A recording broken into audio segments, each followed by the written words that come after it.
What happens when one of Hollywood's most respected actors reaches his breaking point on live television? The View's stage became a battleground today as Gere and Joy Behar engaged in an exchange so intense that cameras nearly stopped rolling. This wasn't your typical celebrity interview gone slightly awkward. This was a full-blown confrontation that left the studio audience gasping and the other hosts scrambling to regain control. Before we dive into exactly what was said that pushed Gere over the edge, make sure you hit that subscribe button and drop a comment below telling us whose side you're on in this debate. Because trust me, you're going to have an opinion by the end of this. The tension was palpable from the moment Gere walked onto the set. He was there to promote his latest film, a passion project about human rights advocacy that he'd been working on for years. The audience gave him warm applause as he settled into the guest chair, flashing that familiar smile that's charmed moviegoers for decades. Whoopi Goldberg opened with a softball question about his career, and Gere seemed relaxed, reflective even, discussing his journey from Broadway to becoming a leading man in Hollywood, but Joy Behar had other plans. About 5 minutes into the segment, just as Gere was explaining the personal significance of his new film's message about dignity and compassion, Behar cut him off mid-sentence. "That's all very nice, Richard," she said with a dismissive wave of her hand, "but let's talk about what people actually care about. Your track record with relationships has been, let's say, interesting. You've been married 3 times now. Do you think you're really the right person to be lecturing anyone about commitment and values?" The studio went quiet. You could hear someone's phone buzz in the audience. Gere's smile faded, and he leaned back in his chair, clearly taken aback. "I'm sorry," he said slowly. "I thought I was here to discuss a film about humanitarian issues, not to be ambushed about my personal life." Behar laughed, that sharp, dismissive laugh she's known for. "Oh, come on, don't be so sensitive. You're a public figure. Your personal life is fair game. And frankly, I think it's relevant when you're up there on screen playing characters who are supposed to be morally superior. How do you separate Gere, the serial monogamist, from Gere, the actor playing a human rights hero?" Sonny Hostin jumped in, trying to redirect. "Joy, I think we can acknowledge Richard's personal journey while still respecting that he's here to talk about important global issues." But Behar wasn't backing down. "No, I want to hear his answer," Behar insisted, turning back to Gere with an almost challenging expression, "because I think audiences deserve to know whether the people preaching to them actually practice what they preach." Gere's jaw tightened. "Preaching? Is that what you think discussing human rights is? Preaching?" His voice remained calm, but there was an edge to it now. "Joy, I've spent 30 years of my life working with organizations that help people who have no voice. I've visited refugee camps. I've met with political prisoners. I've used whatever platform I have to shine a light on suffering that most people never see. And you want to reduce all of that to gossip about my marriages?" "I'm not reducing anything," Behar shot back. "I'm asking a legitimate question about credibility. If you can't maintain commitments in your personal life, why should we believe you're committed to these causes?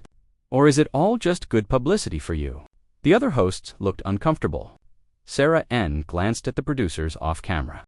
Alyssa Farah Griffin shifted in her seat. But Gere was focused entirely on Behar now, and something was shifting in his demeanor. "You know what's interesting, Joy?"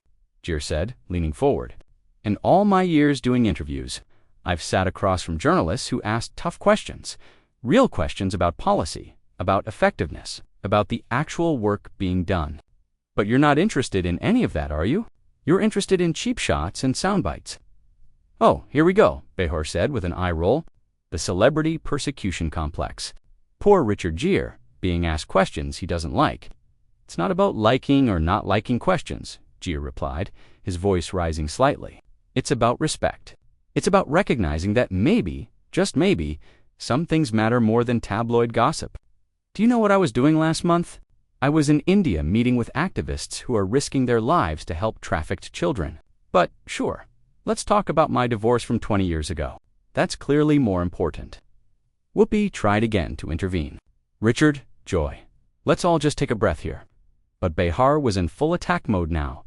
"You see, this is what bothers me about Hollywood liberals," she said, emphasizing the last 2 words. "You fly around the world on private jets. You stay in 5-star hotels. You have your photo ops with poor people. And then you come on shows like this and act like you're Mother Teresa. Give me a break. Gere's face flushed. Private jets. Photo ops. You have absolutely no idea what you're talking about. None. I've slept in refugee camps. I've eaten the same food as the people I'm trying to help. I've held children who've been brutalized by war and trafficking. And you're going to sit there in your comfortable studio and mock that? I'm not mocking the work, Behar insisted. I'm questioning the motives. Based on what? Gere demanded. Based on your expert analysis of my personal life that you've gleaned from tabloid headlines. Do you know anything about me, Joy? Anything real? Or do you just enjoy tearing people down on television? The audience was completely silent now, transfixed by the confrontation. Alyssa tried to redirect. I think what might be helpful here is if we could hear more about the specific film and what Richard hopes audiences will take away from it. But Gere wasn't ready to move on. No, I want to address this, he said firmly, because this is exactly what's wrong with our discourse right now. We have a platform here, a chance to talk about things that actually matter. And instead, we're engaging in personal attacks and cynicism. Joy, do you care about human trafficking? Do you care about refugees? Or are you just interested in getting a viral moment? Behar's expression hardened. Don't you dare question my compassion. I've been talking about social issues on this show for years. Just because I'm not flying around the world doesn't mean I don't care. Gere pressed. Why did you immediately go for the personal attack? If you care so much, why not ask me about the actual crisis, about the solutions being proposed, about how your viewers could get involved? Because unlike you, I live in the real world, Behar snapped. And in the real world, actions speak louder than words. Your actions in your personal life suggest someone who can't commit to anything. So forgive me for being skeptical about your commitment to these grand causes. Gere stood up suddenly, startling everyone on the panel. You want to talk about commitment? Fine, let's talk about it. I've been working with the International Campaign for Tibet for 30 years. 30 years, Joy. I've been blacklisted from China, lost out on roles, lost money, all because I wouldn't shut up about human rights. I've funded schools, medical clinics, programs that have helped thousands of people. What have you committed to besides your talking points and your punchlines? Behar stood up as well, matching his energy. Oh, so now we're measuring compassion by how much money you throw at problems. That's very Hollywood of you, Richard. Some of us actually show up every day and use our platforms to speak truth to power without needing a pat on the back for it. Speaking truth to power. Gere's voice was incredulous now. You're a talk show host on a major network. You're not some underground resistance fighter, Joy, and using your platform. You just spent the last 10 minutes trying to humiliate me instead of discussing anything substantive. Whoopi was standing now too, hands raised. Okay, everyone needs to sit down. We're going to take a commercial break. But neither Gere nor Behar sat down. They stood there, locked in a stare down across the table, and Gere wasn't finished. You know what the real tragedy is here? There are people watching this show right now who might have actually learned something today. They might have heard about what's happening to Tibetan monks, about children being sold into slavery, about families torn apart by violence. But instead, they got to watch you perform your little character assassination, because that's what gets ratings, right? Don't you lecture me about ratings, Behar fired back. You've made millions playing dress up and pretending to be other people. At least I show up as myself every single day. Gere's laugh was bitter. Is this yourself, Joy? Is the real you someone who attacks people for trying to do good in the world? Because if so, that's incredibly sad. Sunny Hostin tried to interject with a more measured tone. I think we're all getting a bit heated here. Richard, I understand you're passionate about your work, and that's admirable. Joy, I know you have legitimate questions about celebrity activism. Maybe we can find some common ground. But Gere was shaking his head. There's no common ground with someone who's arguing in bad faith. Joy didn't come into this conversation wanting to understand anything. She came in wanting to score points. There's a difference. Bad faith. Behar's voice rose. You want to talk about bad faith? How about celebrities who use charity work as a shield against any criticism? How about actors who think that because they've written a check or posed for a photo, they're above being questioned? I never said I was above being questioned, Gere shot back. Question me about the work. Question me about the organizations I support, about their effectiveness, about whether the money is being used properly. Those are legitimate questions.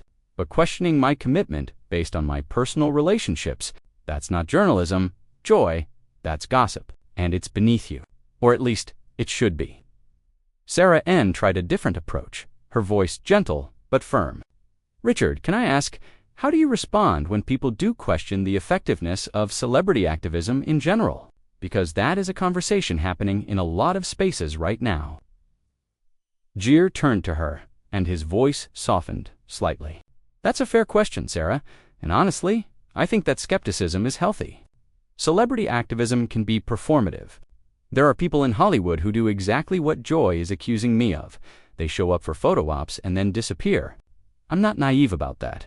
But the solution isn't to dismiss everyone who's trying to help. The solution is to look at the actual work, the actual outcomes, the actual commitment over time. And if you do that with my work, I think the record speaks for itself. Does it though? Behar jumped back in. Because I did a little research before you came on today, Richard. Your foundation, the Gere Foundation, how much of the money you raise actually goes to the people you're supposedly helping versus administrative costs. Gere's eyes narrowed. Did you actually research that, Joy? Or did you read a hit piece from someone with an agenda? Because our financial records are public. 87 cents of every dollar goes directly to programs. Our administrative costs are among the lowest in the nonprofit sector. But you didn't actually look at that, did you? I looked at enough, Behar said defensively. No, you didn't, Gere insisted. You looked at enough to confirm what you already wanted to believe. That's not research, Joy. That's confirmation bias. Alyssa Farah Griffin, who had been mostly quiet, spoke up. I have to say, I think there's something valuable happening here, even though it's uncomfortable. We're having a real conversation about accountability, about how we measure impact, about the role of public figures in advocacy. Those are important questions. Thank you, Alyssa, Behar said, as if she'd found an ally. That's exactly my point. But Gere wasn't accepting that framing. No, that's not what's happening here, and you know it. A real conversation about accountability would involve actual facts, actual data, actual engagement with the work being done. What you did was launch a personal attack and then try to dress it up as legitimate critique when you got called out on it. I don't need you to tell me what I was doing, Behar snapped. I know exactly what I was doing. I was asking the questions that regular people want answered. Not everyone is impressed by celebrity humanitarians, Richard. Some of us think it's all a bit self-serving. Self-serving? Gere's voice was quiet now, which somehow made it more intense. Joy, do you know what it costs me to do this work? Not just money, though, yes, I've given millions of my own money. But do you know the professional costs? I've been banned from an entire country. I've lost roles because studios don't want to anger China. I've been threatened. My family has been threatened. People I work with have been arrested and imprisoned because of their association with me. So please, tell me again how self-serving this all is. The studio was completely silent. Even Behar seemed momentarily speechless, but she recovered quickly. That's all very dramatic, but it doesn't change the fundamental question. Why should we trust that your motives are pure? Why should you trust anyone's motives are pure? Gere countered, that's an impossible standard. You want to know my motives? Fine. I grew up Catholic. I was taught that we have a responsibility to help those who are suffering. Then I discovered Buddhism, and that reinforced the same message: compassion, service, reducing suffering in the world. Are those pure motives? Joy? I don't know. Maybe I do this work because it makes me feel better about myself. Maybe there's an ego component. Maybe I want to be remembered as someone who tried to make a difference. But you know what? Even if all of that is true, even if my motives are mixed, the work still helps people. The schools still educate children. The medical clinics still treat patients. The advocacy still shines a light on injustice. So even in your most cynical interpretation, what's the harm? Behar leaned forward, her voice dripping with sarcasm. The harm is that people like you take up all the oxygen in the room. Real activists, people who've dedicated their entire lives to these causes, without the celebrity and the acclaim. They get ignored while you get magazine covers and talk show appearances. That's the harm. Then why didn't you invite one of those activists on your show? Gere shot back. Why am I here at all if you resent celebrity involvement so much? You booked me, Joy. Your producers reached out to my team. You wanted me here because my name brings viewers. So don't pretend you're somehow above the system you're participating in. That hit a nerve. Behar's face reddened. How dare you suggest that I'm exploiting this? Aren't you, though? Gere pressed. You're using my celebrity to boost your ratings, while simultaneously attacking me for having that celebrity. You can't have it both ways. Either celebrity platforms matter and can be used for good, or they don't matter and you shouldn't be booking celebrity guests to talk about serious issues. Which is it? Whoopi, who had been watching this exchange with growing concern, finally put her foot down. All right, that's enough from both of you. We really do need to go to commercial, and when we come back, we're going to reset this conversation, or we're moving on to another segment entirely. But as the show cut to commercial, the damage was done. During the commercial break, the tension backstage was electric. Producers rushed onto the set, trying to mediate between Gere and Behar, but neither was backing down. Stage managers whispered urgently into headsets, while the audience sat in stunned silence. Phones out, already uploading clips to social media. When the cameras came back on, Whoopi attempted to restore order with a forced smile. Welcome back to The View. We've been having a very spirited discussion with Richard Gere, and I think we all need to take a breath and remember that we're here to have a conversation, not a confrontation. She looked pointedly at both Gere and Behar as she said this. Gere had sat back down, but his posture was rigid, his expression still intense. Behar settled into her chair with her arms crossed, clearly not ready to concede anything. The other hosts looked like they wanted to be anywhere else. Richard Whoopi continued, Why don't you tell us about the film itself, the story? What drew you to this particular project? But before Gere could answer, Behar jumped in again. Actually, Whoopi, I don't think we should just sweep what happened under the rug. I think our audience deserves to see that we can have difficult conversations here. Even when they get uncomfortable. Joy, Sonny said, with an exasperated sigh. I think we've had plenty of difficult conversation already. No? Let her talk, Gere said, his voice steady. I want to hear this. Joy, what exactly do you think our audience learned from the last 15 minutes? Behar sat up straighter. I think they learned that it's okay to question authority figures, even beloved movie stars. I think they learned that we shouldn't just accept everything we're told at face value. I think they learned that skepticism is healthy. Skepticism is healthy, Gere agreed. But what you did wasn't skepticism, Joy.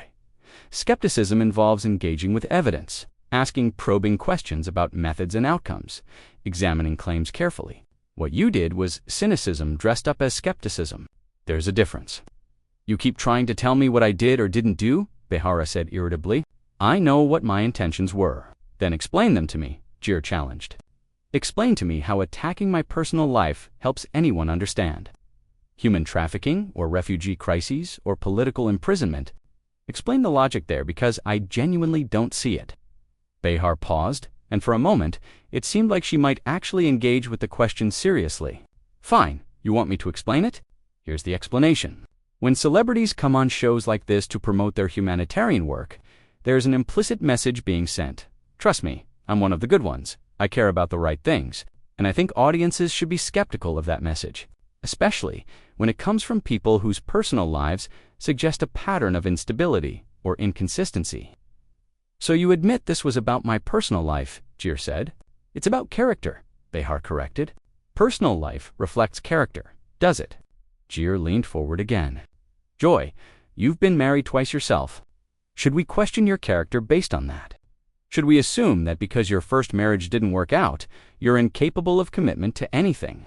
Should we use that as a lens to evaluate everything you say on this show? Behar's face flushed. That's completely different. How? Gere pressed. How is it different? Because you're the one asking the questions instead of answering them. Because you're behind the desk instead of in the guest chair. Help me understand the distinction. The distinction is that I'm not holding myself up as some kind of moral example. Neither am I, Gere replied firmly. I've never claimed to be perfect. I've never said my personal life should be anyone's model. What I've said consistently for 30 years is that I care about reducing suffering in the world, and I'm using whatever resources and platform I have to try to do that. If you want to question whether I'm doing it effectively, great. If you want to examine whether the organizations I support are worthy of that support, excellent. But don't question my commitment based on who I've loved or how my marriage has ended. Those are separate things. Sarah N. ventured in carefully. Can I ask both of you something? Do you think there's any way this conversation could have gone differently? Like, if we could rewind to the beginning, what would a more productive version of this discussion look like? Gere considered this for a moment. I think, Sarah, if Joy had started with genuine curiosity instead of antagonism, we could have had a really valuable conversation.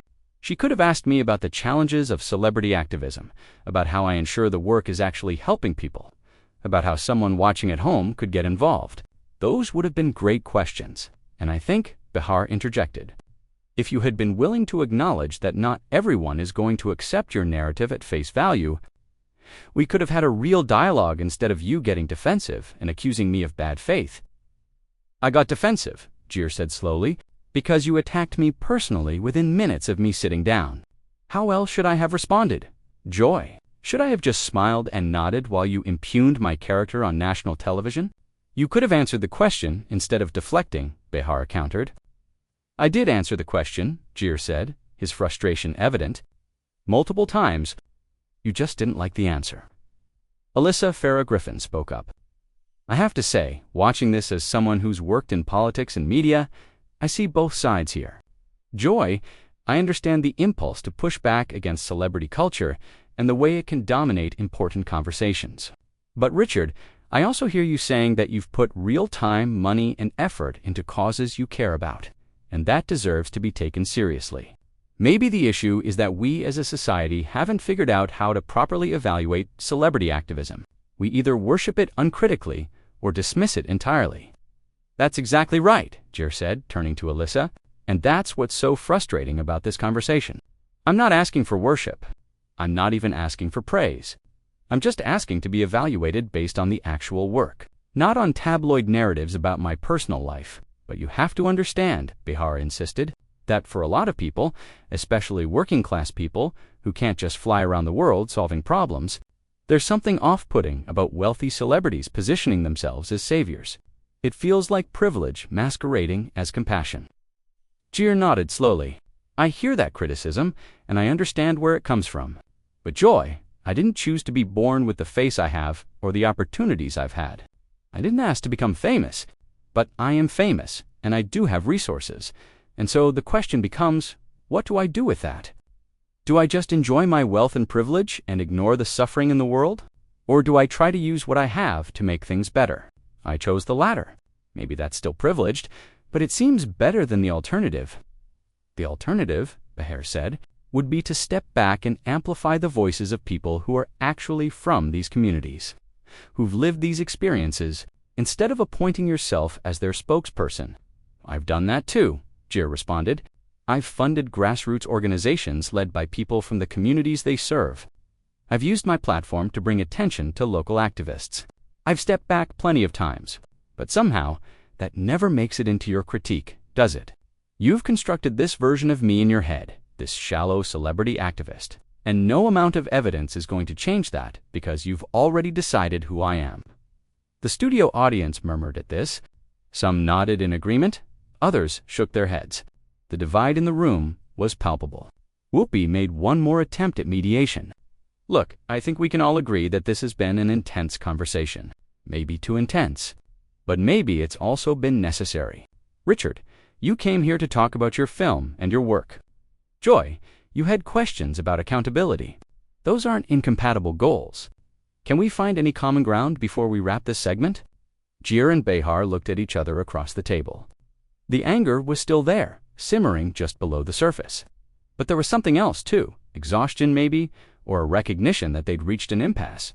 I'll say this, Gere offered. I respect anyone who asks hard questions. I really do. But Joy, there's a way to ask hard questions that opens up dialogue. And there's a way to ask them that shuts dialogue down. Today felt like the latter. If you genuinely wanted to understand my work, if you genuinely wanted to discuss the complexities of celebrity activism, I would have welcomed that conversation. But that's not what this was. Behar uncrossed her arms slightly, and I'll say that maybe, I came in a little hot. But I stand by my skepticism. I think it's important. I think audiences need people like me who aren't going to just fawn over celebrities because they've done some charity work. "Nobody's asking you to fawn," Gere said quietly. Just to be fair. The two sat there for another moment, the tension finally beginning to dissipate, neither willing to fully concede, but both recognizing that continuing the fight would serve no purpose. Whoopi thanked Gere for coming, mentioned the film one last time, and moved to close the segment as the audience applauded tentatively, unsure of what they'd just witnessed. If you enjoyed this story, make sure to subscribe to the channel and drop a comment below.